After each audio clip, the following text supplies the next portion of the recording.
So, Cassie wants us to stop with the Diddy memes and the baby oil jokes. And I kind of want her to just disappear. All right, you white motherfuckers, all eyes on me.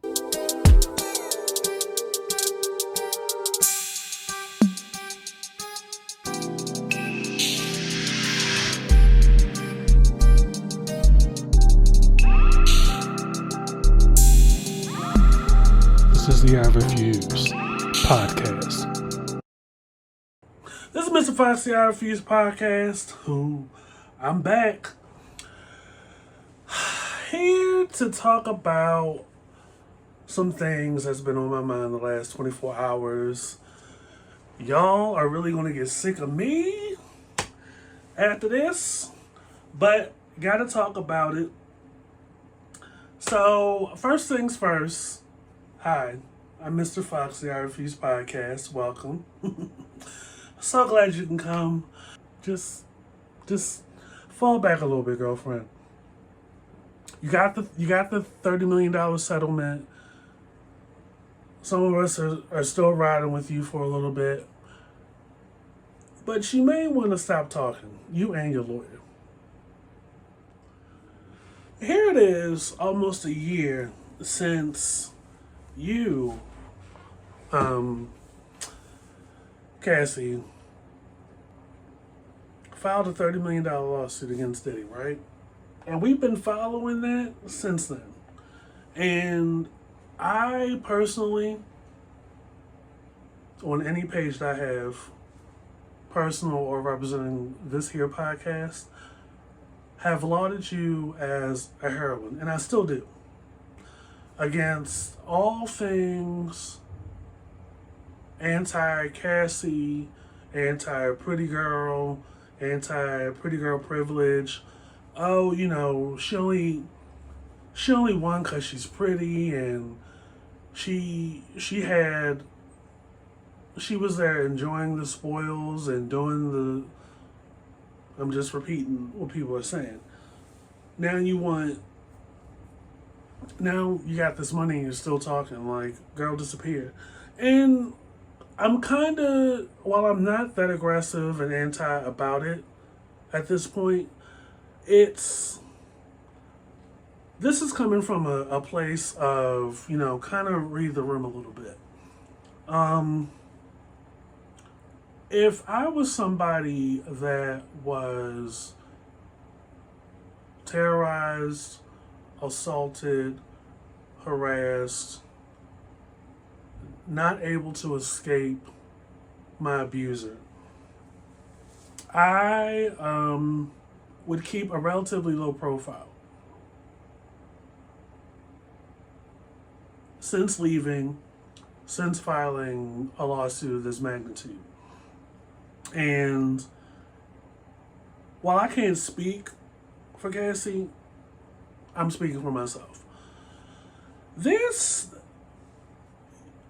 With everybody, in this climate of people being everybody's business and having this opinion that a lot of people think rings as true, even though we don't know these people,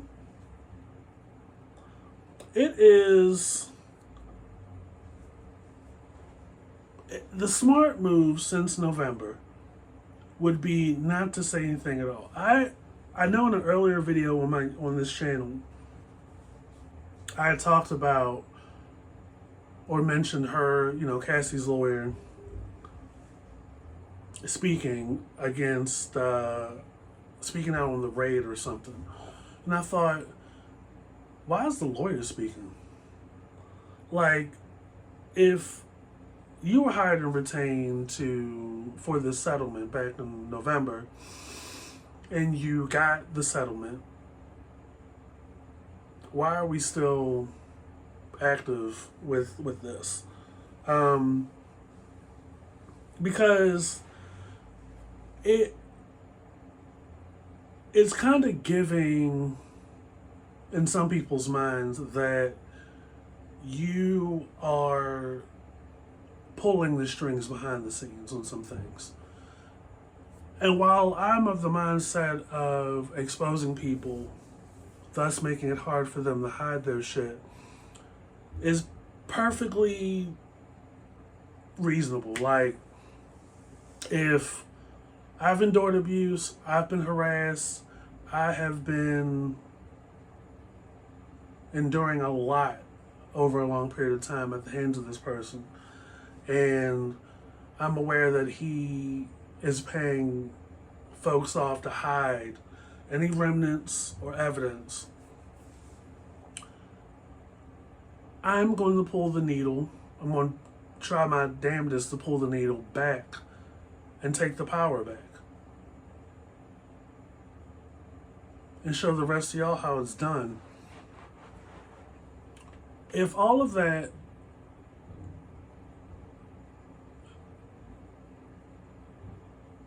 and you've documented everything and you've gotten your settlement, I would think constantly talking and pushing out statements and stuff like that keeps you attached to it.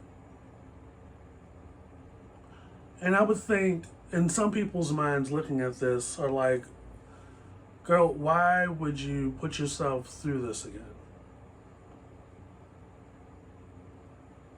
If you endured 10 to 15, almost 20 years of this kind of stuff, and this is post-indictment papers release, settlement, lawsuit documents release, and we've read it.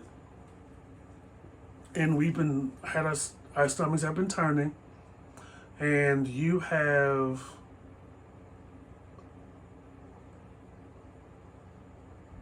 I wouldn't say put us through it, but because we're nosy, we're doing it to ourselves. Like, why would you want to keep attaching yourself to any association to this post-settlement?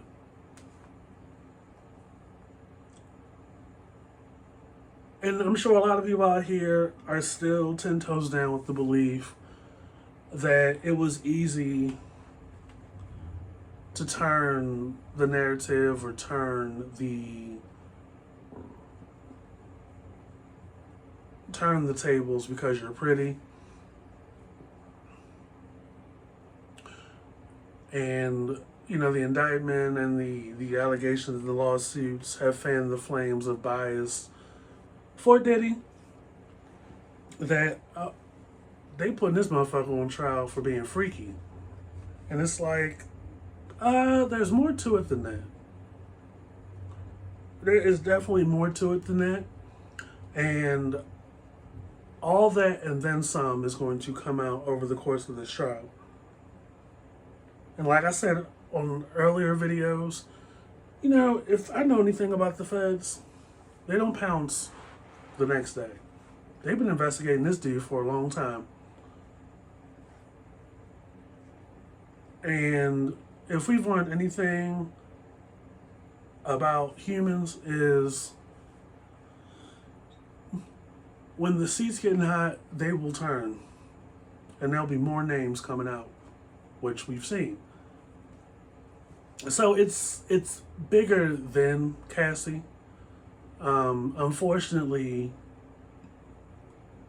because we're so superficial and we are so narrow-minded, we just look at the surface and come to these kind of stupid conclusions to satisfy our own bias.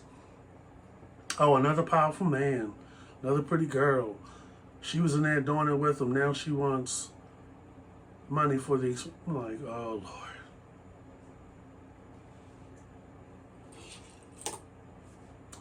Can't even prove that she even got $30 million to begin with. Settle for an undisclosed amount, which I'm sure the details are sealed. She, Cassie, is still, like I said, a hero in my mind. I am just speaking on the perception. And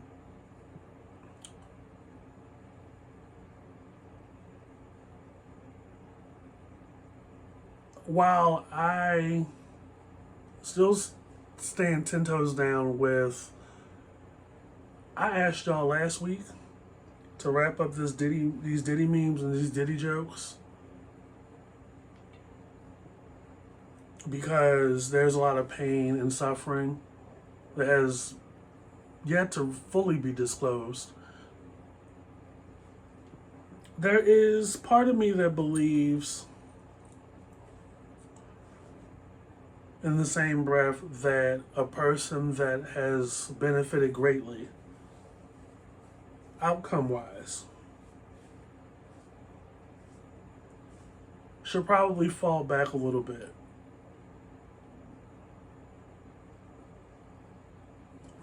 You know, in some people's minds, watching this, they're probably thinking it in some way negates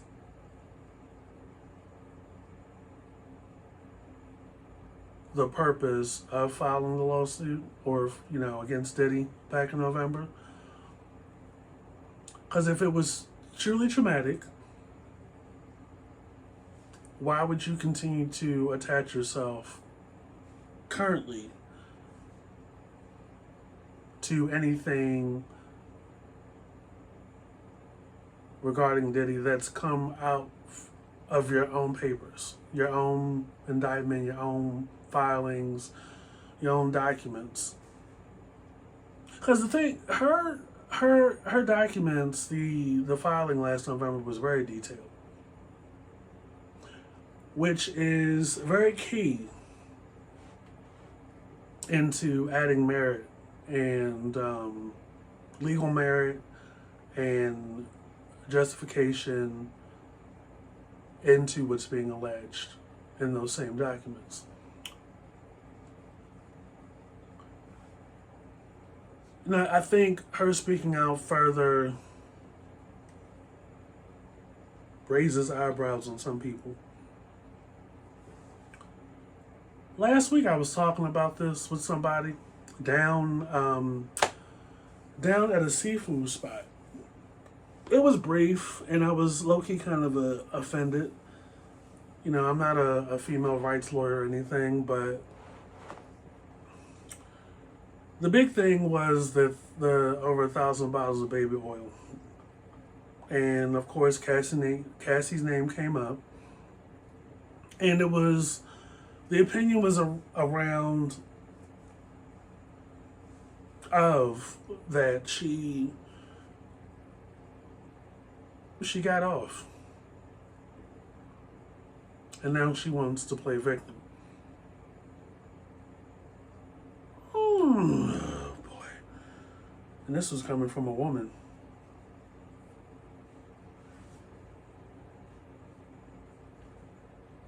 Like, had she been ugly, would you have found it justifiable? Would you have not had that opinion if she was ugly?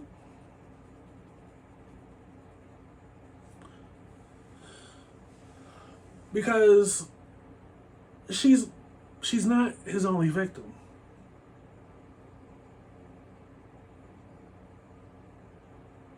That's the thing.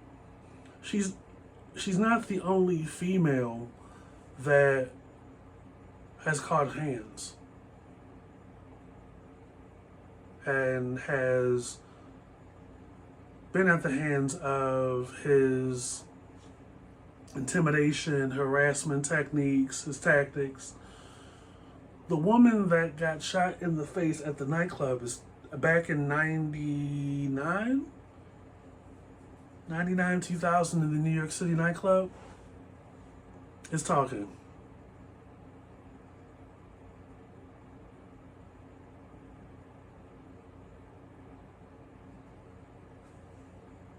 So it's a mixed bag.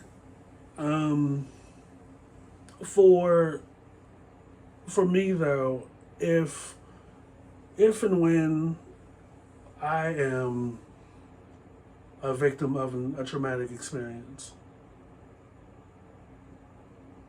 whether you feel like I was party to it, I just let it happen, and there's pushback on me, which is a form of gaslighting, by the way. It's still a traumatic experience. I went to therapy. Again, I can't speak for somebody else. But I think Cassie's statement was more of an indictment of those of us out here that think this shit's funny when it's not. Because like I said, there's years of pain to this shit. When I tell you the bar of engagement, social media engagement, is in the gutter right now, it's led me to believe that, thank God social media wasn't around when the Underground Railroad was alive and active. Because had it been alive, there would be no Underground Railroad. Y'all would be on Facebook Live showing Harriet Tubman, showing the map, showing everything. Showing Nat Turner where he is. Y'all would have shared y'all location with everybody. It would be a whole fucking mess. So I'm rocking with Cassie. But I also have my opinions as to why it's not the best approach to even continue to speak.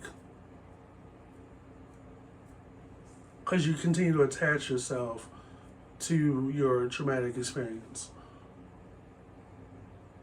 And people out here already continue to still side-eye her because that's the pretty girl that won big, even though nobody knows the exact amount. Again, surface level, superficial.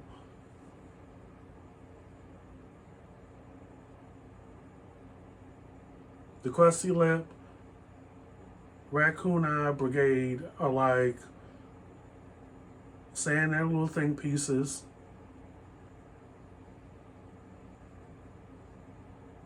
Through their gingivited gums.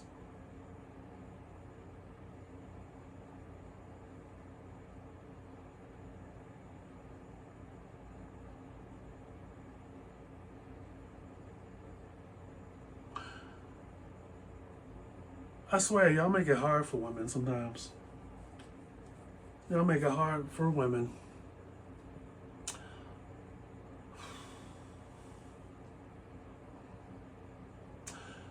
That's all I got. Ain't got no more.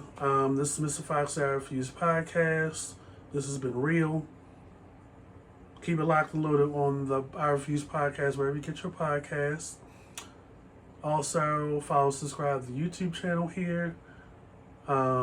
Get into our Twitter at I Refuse Podcast. Follow, subscribe there. Follow, subscribe on the Instagram at I Refuse Podcast. _ between the words. Get into the usual suspects in the I Refuse Podcast after dark, if you ever feel so inclined. And I will catch you guys later. Peace. Fendi, like the bag.